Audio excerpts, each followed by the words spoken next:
அனைவருக்கும் வணக்கம். நாம் தமிழர் கட்சி மீனவர் பாசறை நடத்தவிருக்கும் மாபெரும் கண்டன ஆர்ப்பாட்டம்.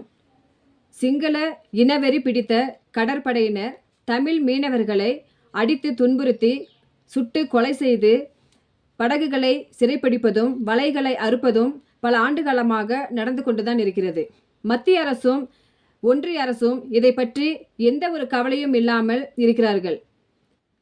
மீனவர்களை பாதுகாக்கவும் எந்த ஒரு பிரச்சனைக்கும் ஆளாகாமல் காப்பாற்ற வேண்டியது தமிழ்நாடு அரசுடைய கடமையாக இருக்கிறது.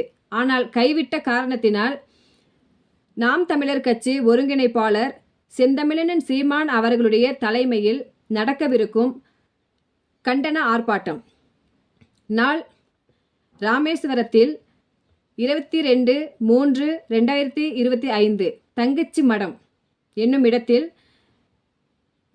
வலசை என்னும் பேருந்து நிலையம் அருகில் நடக்கவிருக்கிறது. மானத்தமிழர்கள் அனைவரும் ஒன்று கூடி இந்த போராட்டத்தில் கலந்துக்கும்படி ஒவ்வொருவரையும் கேட்டுக்கொள்கிறோம்.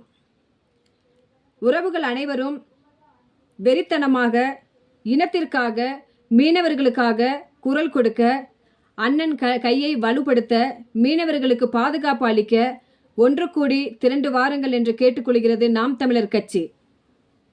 வெல்லட்டும் நாம் தமிழர். இலக்கு ஒன்றுதான், இனத்தின் விடுதலை. இனம் ஒன்றாவும் இலக்கை வென்றாவும். நன்றி, வணக்கம். நாம் தமிழர்.